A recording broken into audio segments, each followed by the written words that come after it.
All right. Well, my welcome to you once again. I hope that we may be just a tad bit longer than normal, but we don't typically celebrate 3 baptisms during a service. So I think it was worth it to get to watch that, especially on a day like today, where we're celebrating 9 years of God's faithfulness here at Ridge Church and all that He's done. It's an amazing story to think back and to think that we're in year 10 coming up, and we'll be celebrating that next year is unbelievable. So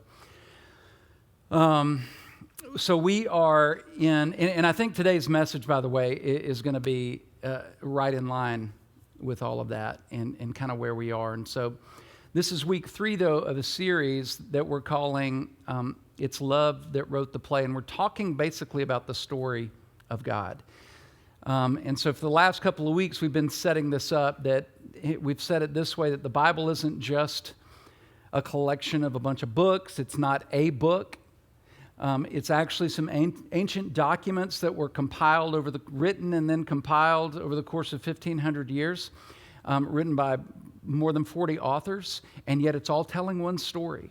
And it really is the story. As you read through it, if you're paying attention, it is a single story, the story of God. It is God's story, and we've said that if you want to title it with one word, it'd be redemption, because it is the story of God's pursuit of us, that at the very beginning, this is what we've talked about, at the very beginning, we wrecked the plan. There was a plan in place. It was good from the moment that God created everything and said, it is very good. At that moment, we wrecked the order of things. God had set the order in place, and essentially we put things in motion as they are today. If you want to know why there's evil and pain and horrible things that happen in our world, it is because we broke what God created, an established order of things. And it wasn't just our relationship with Him that was broken. It was our relationship with one another. We see that all the time. Even our relationship with creation itself. And so at that moment, though, that we broke things, God immediately began a pursuit. He began to pursue you and me.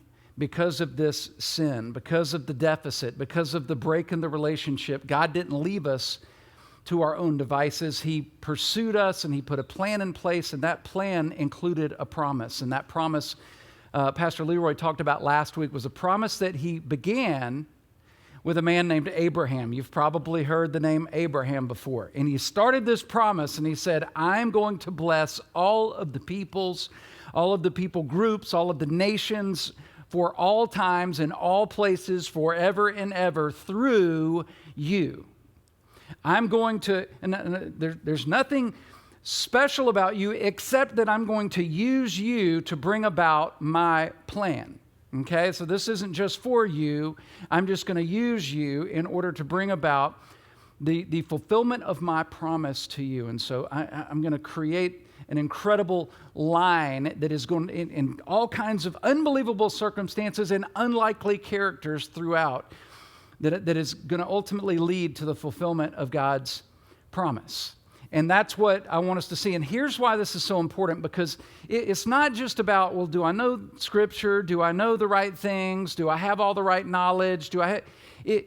Here's why this is so important. Even for those of you who aren't sure, you're struggling, you're trying to figure kind of life out, this is why it's so important, because you will never fully understand the purpose and significance of your life until you more fully understand the context of your story. We all have a story, but it is within the grand context of God's story, and God is the playwright. He's writing the play. He set the stage.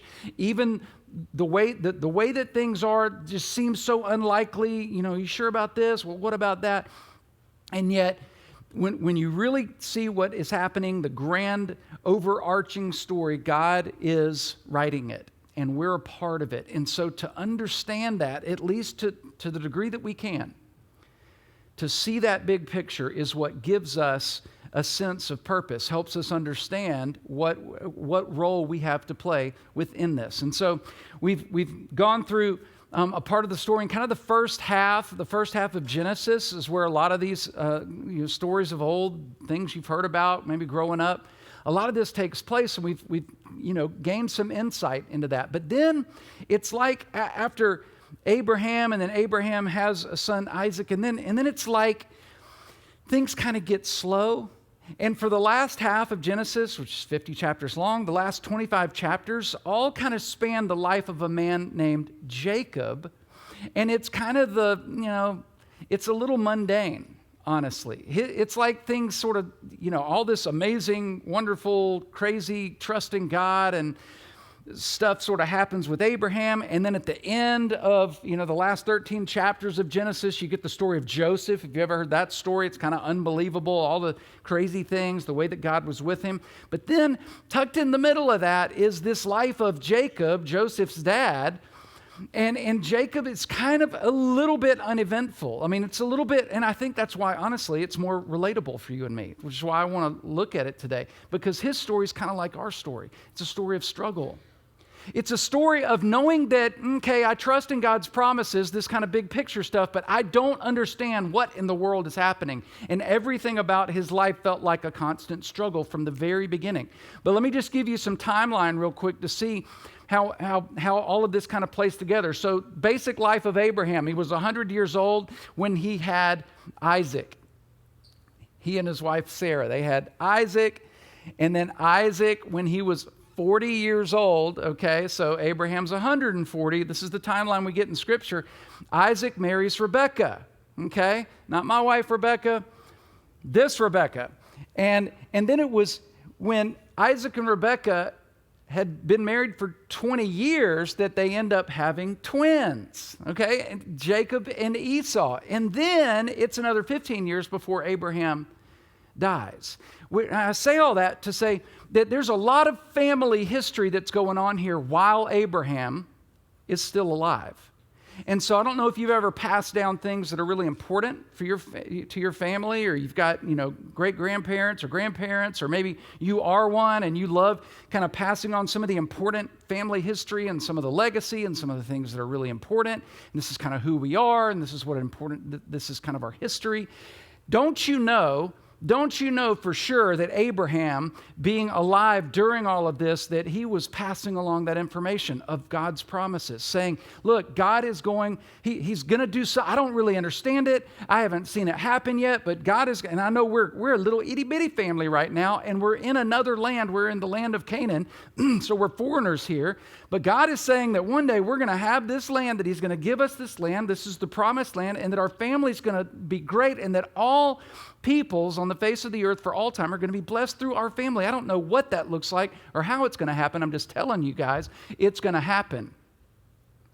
Isaac knew it, and then Jacob and Esau knew it as well.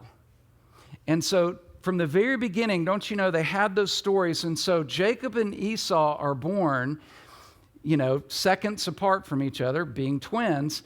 And yet, don't you know that they had, granddad, they had some granddad questions as they got older. It's like, how is this going to work exactly? Because typically this goes through the eldest son, right? And so we're kind of the same age.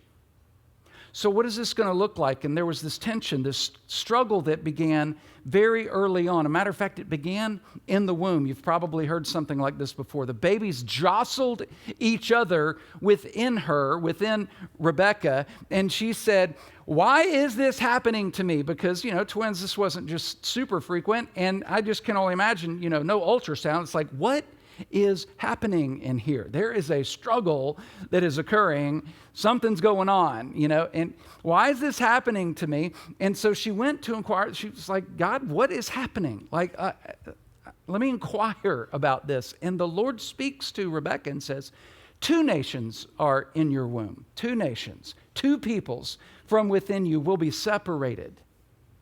One people will be stronger than the other, and the older will serve the younger.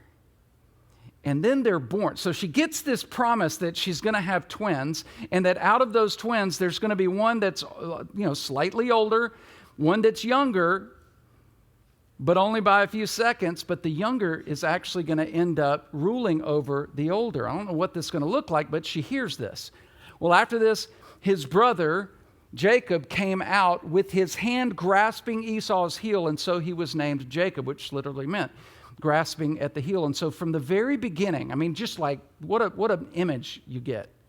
I mean, from the very beginning, they come popping out, and it's like Jacob's got a hold of Esau's heel, and it's like, brother, I was supposed to be first. Hold up, it's like, come back in here. And yet the order of things kind of was set. Ancient Hebrew culture just said that the oldest son was the one who would kind of be in charge, and he was going to receive. Now, that doesn't mean a whole lot. I mean, birth order matters to us. I mean, only in the sense that, the oldest usually has some additional privileges. They get to stay up later. Why do they get, I don't understand. Or, they get to use the car first, or they learned how to drive first, or, ooh, they this. And, well, that's not what you did with them. I mean, you ever, remember that? And then if you were the younger one, you were kind of the gnat. You were the irritating mosquito that just it's like, could you just get away from me? You're kind of bugging me. That we understand it that way. But in ancient Hebrew culture, there was this idea of birthright. And so the eldest son received a birthright. Now, again, that's kind of foreign to us. But for them, this was very important. The eldest son had special favor just by being born first. And what's really strange about this is that they were twins, and so it was not like they were, come on. Have you ever thought about it? Like Ben and Aaron, we have twins, and so, it's like all the time, it's like one is older than the other, but are they really? Because Ben comes out first. Even I know it's like Ben and Aaron, A and B. And so when they were in the womb, Aaron was actually further down, and then they switched places. And so it was kind of this same sort of thing, and now Ben is the one that is taken out first. And yet they're seconds apart. It's like, but I'm older. It's like, come on. Or you're not really. You split, you were conceived at the same time. You split from the same egg. Give me a break. And yet that's the tension. That's the tension here. Because in this culture, it was just set. It mattered. And so there were at least three components to this idea of birthright. One was financial. Just by being born first, you're wealthy. You're wealthier than the rest of the family. Sometimes twice, sometimes even up to 3 times more you would receive of this inheritance, just financial gain and blessing, just by being the eldest son. And then there was power that was established just by, again, being the eldest son, and it was like there was no vote, in the family. If it came down to it and a decision had to be made, it was just like whatever they decide. No, this is what we're going to do. And everybody just went along with it. That was part of a birthright. But then there was this idea of blessing. And so in ancient Hebrew culture, again, their understanding in a relationship with God was that it meant that somehow, in some way, God showed special favor over the eldest son and his family and his lineage and everything that took place after that in their family. They had a special place with God more so than the rest of the family. That's just what they believed. Whether they liked it or not, whether you like it or not, it just didn't matter. This was their understanding.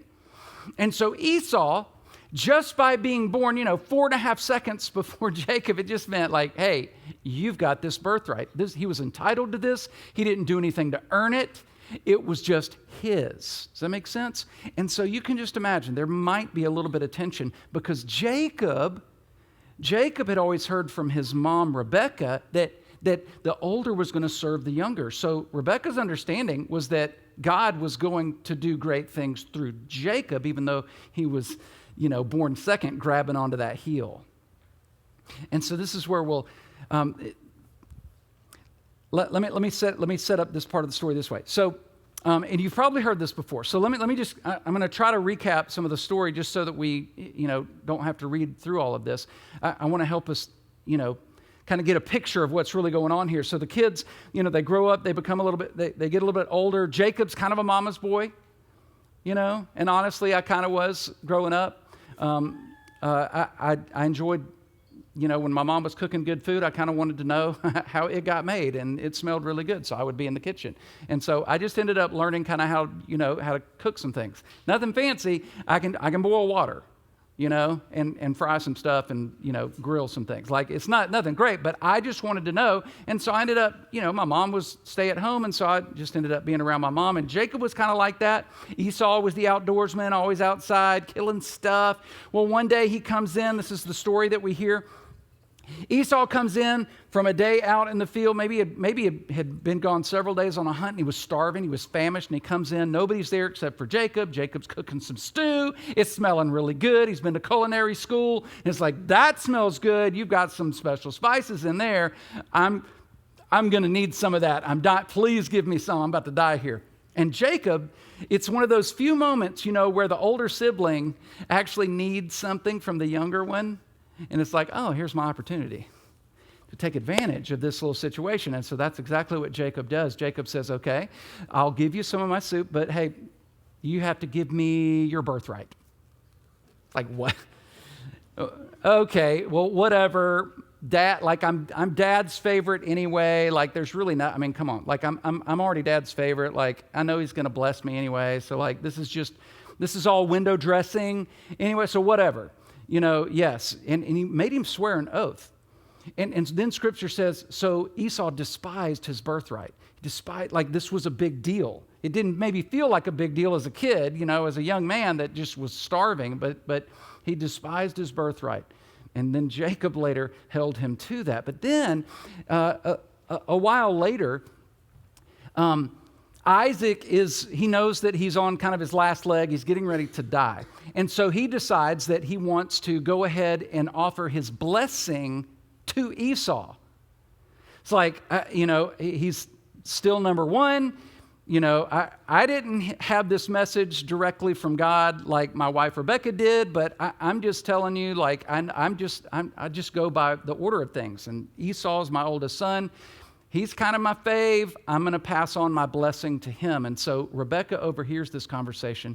She goes to Jacob and comes up with this plan. And she says, hold on, this can't be right, because I know that God told me back before y'all were born that the older was going to serve the younger, that there were two nations, one was going to be stronger than the other. And so I just know that it's supposed to be you. And so I need to step in and do something. Jacob, you're going to have to help me out.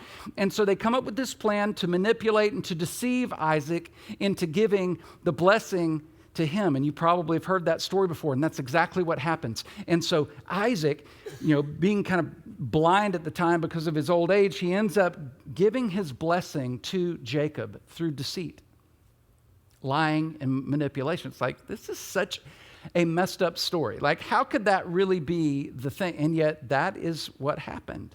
It was like, I need to step in and make sure that this happens the right way. Because God promised it. And so I need to make sure. Anybody? It's like, God said it was going to happen. And so I just need to make sure. I got to kind of manipulate things to make sure God does what said he's going to do. And that's what happens. And look at the response when they find out, when, of course, Isaac is just beside himself when he finds out that he was deceived. And then Esau finds out, and you can only imagine, what a big brother would do. It's like Esau was like, isn't he that sorry joker? That was my version of that. Isn't he rightly named Jacob? Jacob being, he's always struggling and grasping against people. This is the second time he's taken advantage of me. He took my birthright first, and now he's taken my blessing. I'll tell you what I'll do. Esau held a grudge against Jacob because of the blessing his father had given him, and he said to himself, you know what?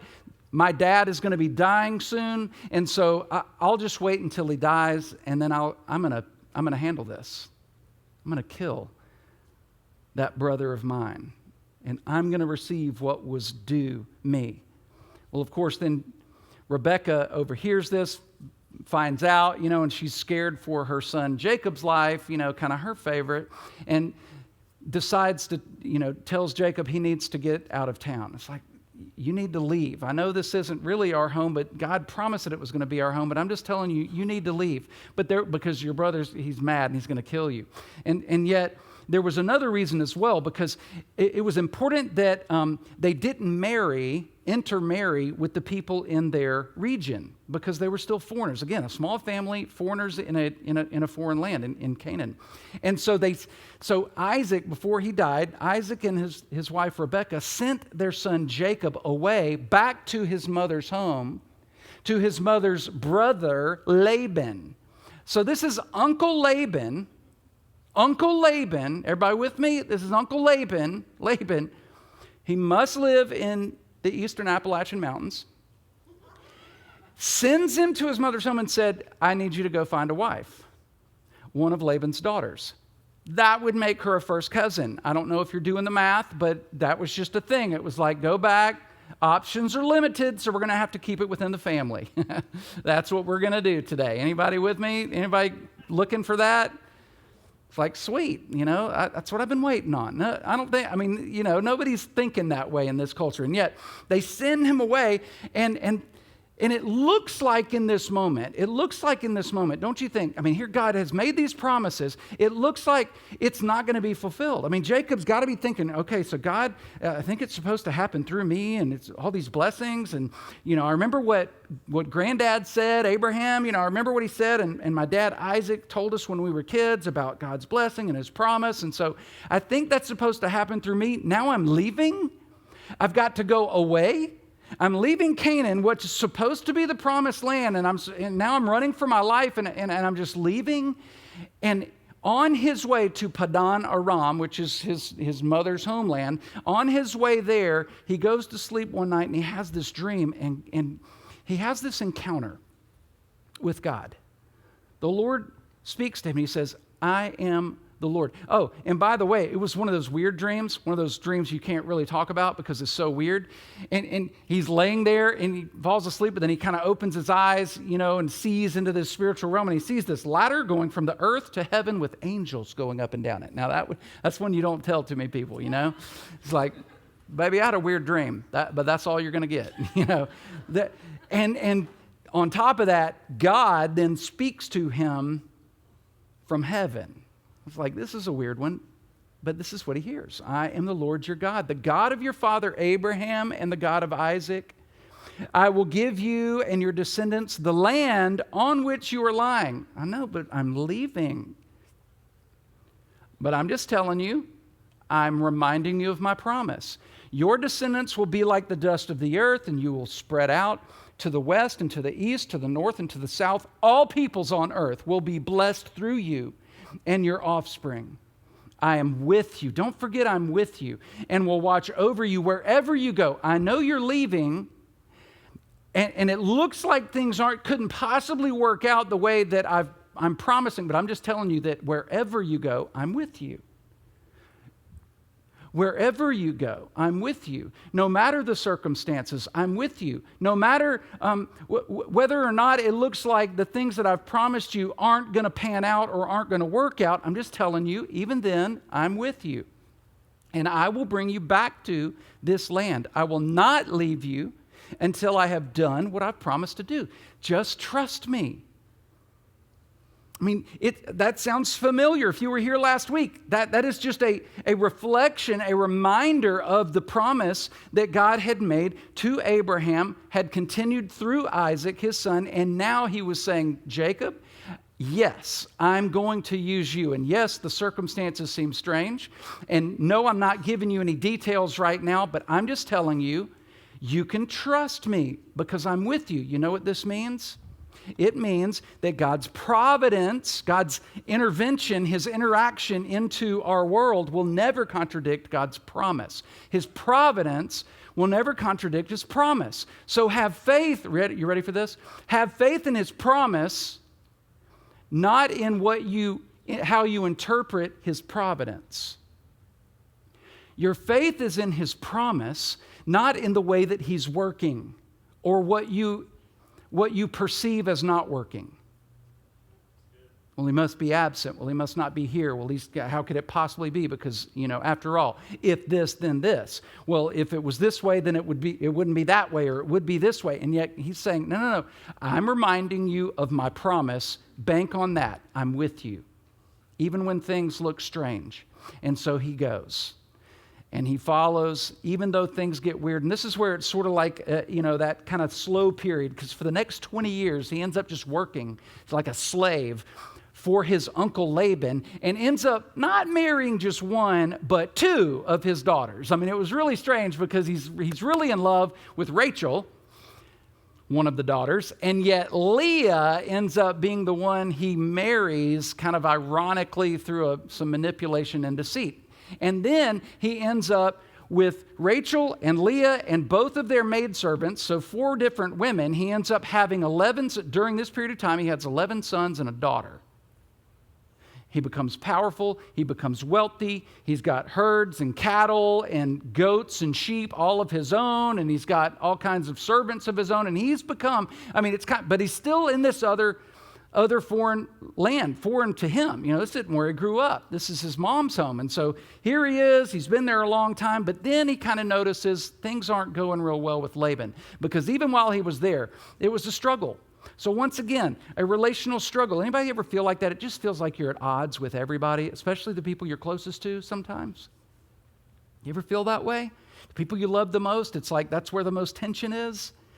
And that's what he keeps experiencing. It's like, I just keep running into this. And, I'm trying to do right and to live right, but there's all this tension. And then he just notices one day that Laban's attitude has changed toward him and he needs to leave. And so he packs up one night, leaves town, he flees with all of his family, all of his belongings, all of his stuff, while Laban, is asleep. And so they've kind of made it now. They've gotten out of town.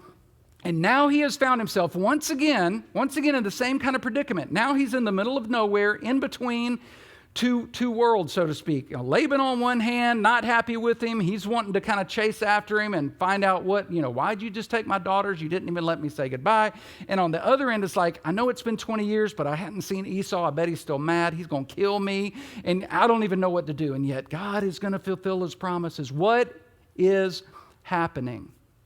And once again, he has an encounter with God. So in between here and there, once again, when things look bleak, he has another encounter with God. And finally, he comes to the place where he decides to humble himself. Because it's like, I'm trying to do this on my own. He even had sent some of his servants ahead of him because he knew Esau was going to find out he was coming home. And so he sends some servants ahead to try to appease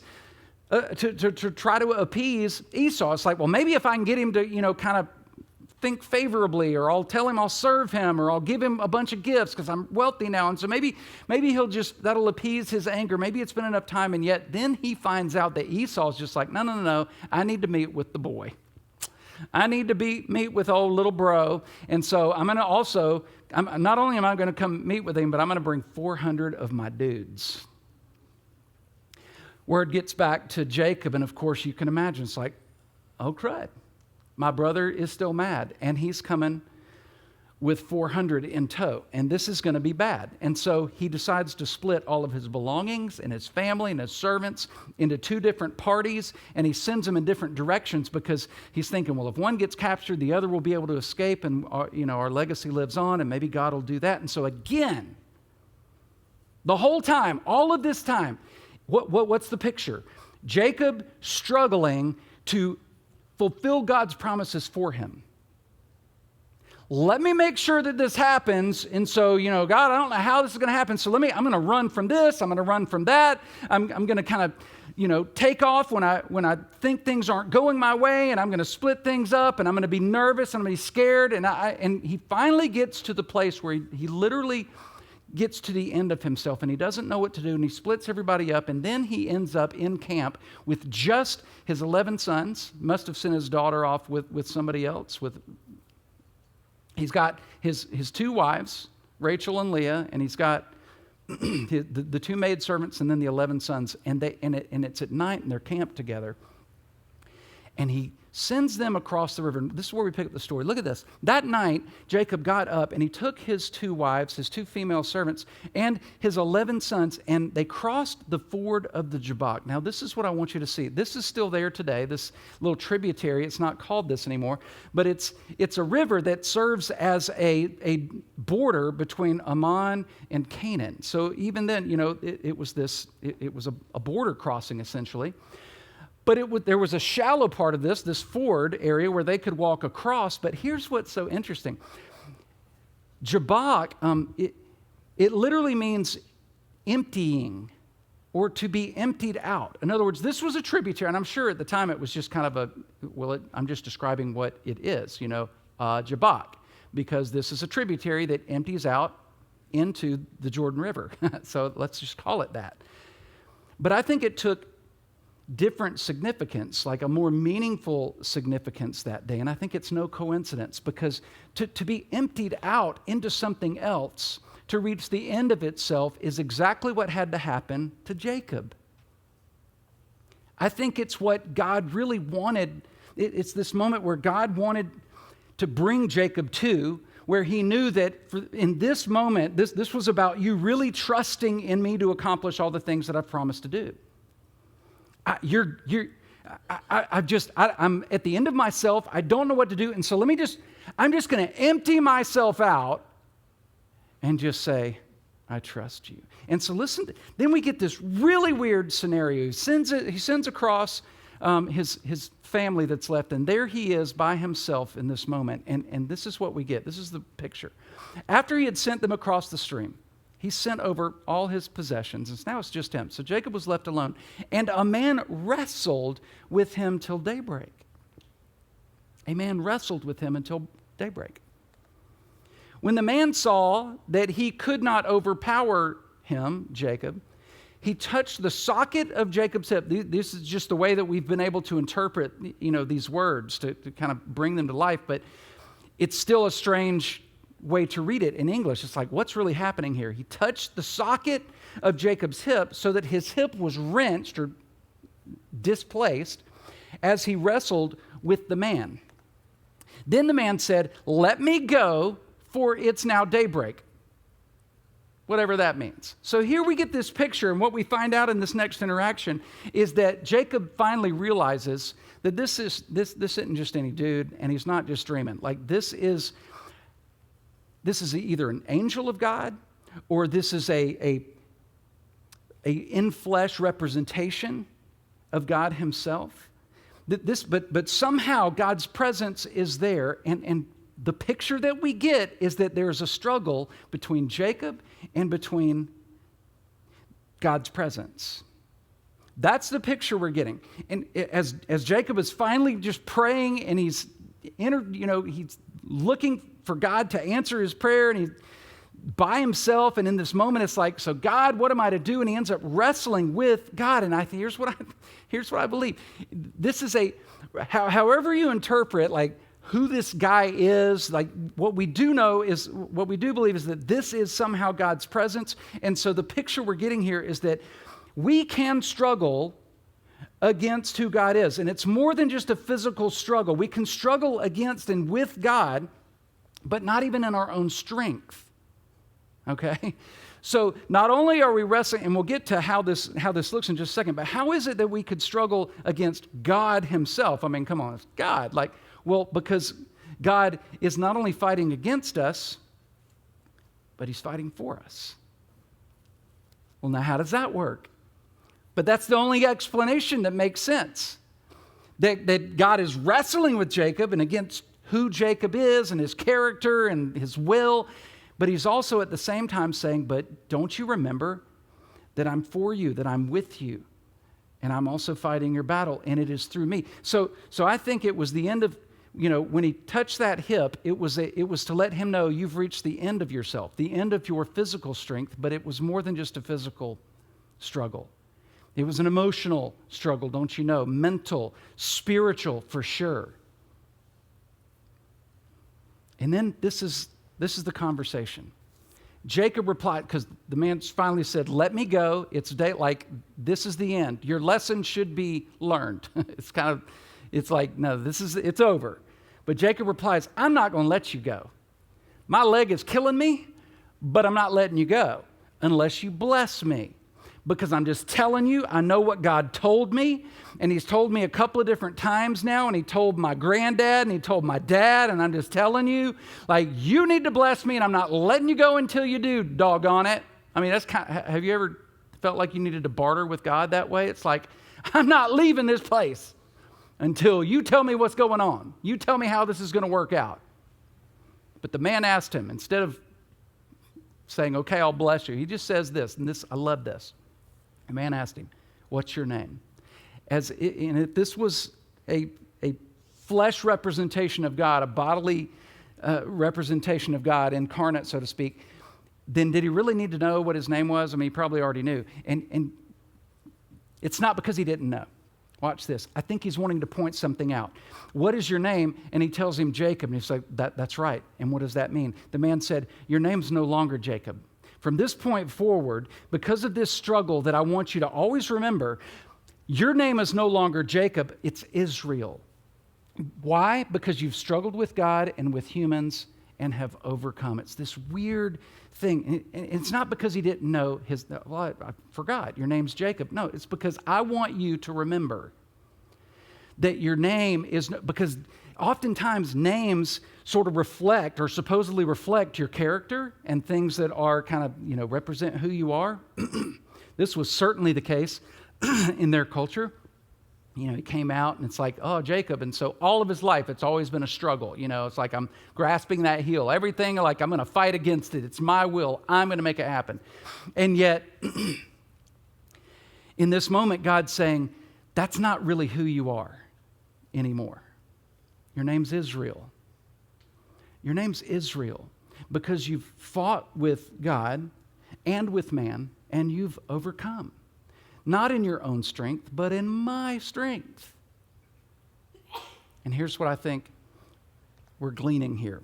Jacob, to grasp the heel, to struggle against, to fight against every relationship, every scenario, even God himself, it was this tension, it was this struggle. It was like, I want to serve God, I want to do right, but it just looks like it's not working out. And so I need to kind of deceive and manipulate and make sure that things are going to work out because after all, God promised it. And so I need to make sure it happens. But instead, he changed it to Israel, which literally means God fights.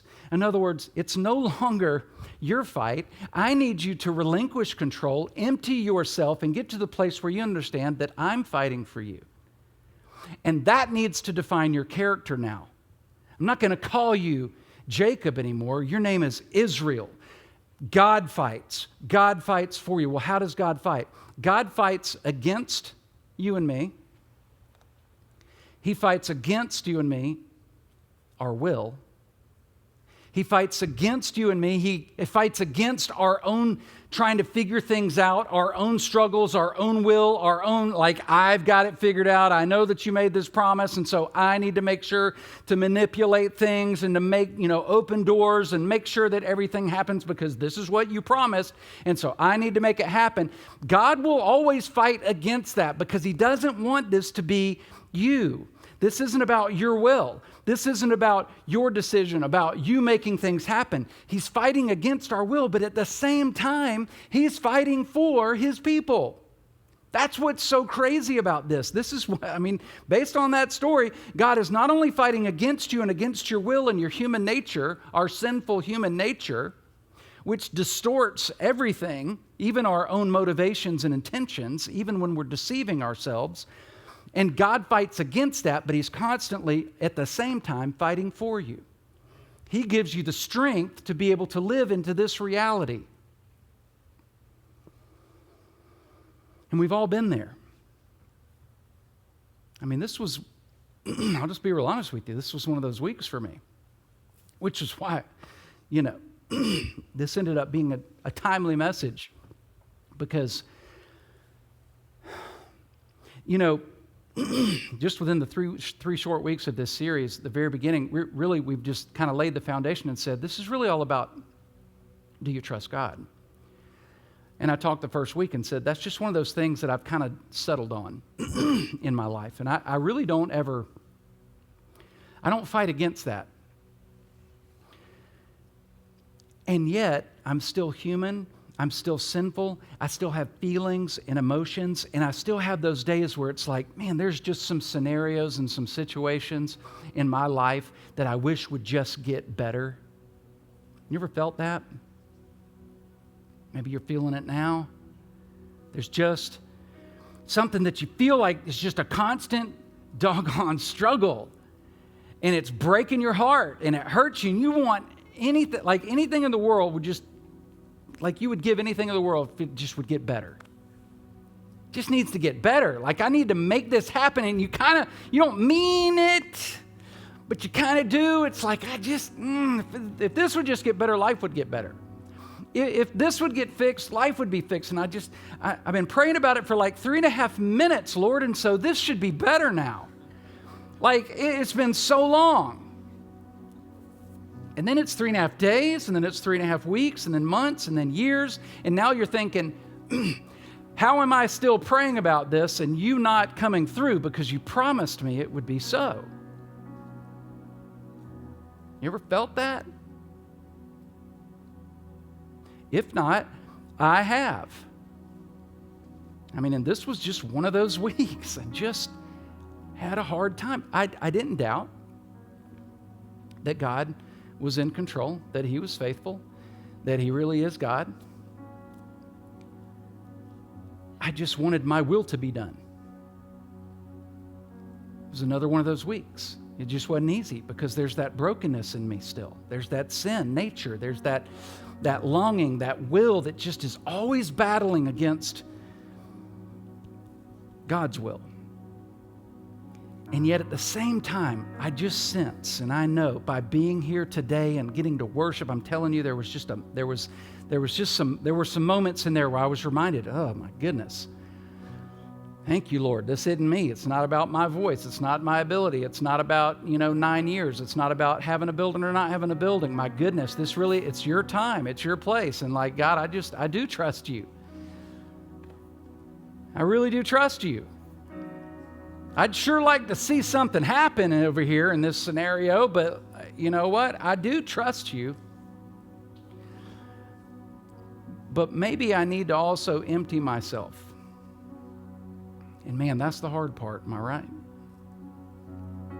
To jabak, to cross that river, to empty myself out.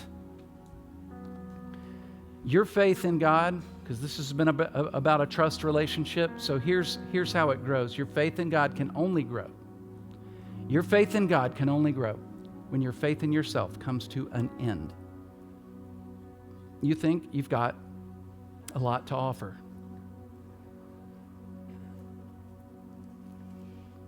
And it's legit.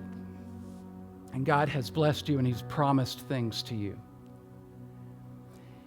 And He knows your circumstances, and you know how He's blessed you. You know those things, and you really do trust God, but there's just there always will be on this side of death. I believe this will always be our struggle. There's this faith in ourself and our own abilities and our own talents and our own ability to interpret our circumstances that we still lean into much harder than we really do into our faith in God. And yet, here's what's going to happen, and this is what I do believe. At some point, you are going to be forced to the end of yourself.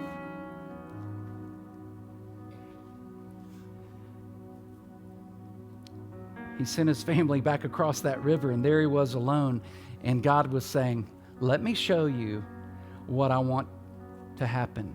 I've brought you to the end physically, mentally, emotionally, spiritually, because I want you to understand something.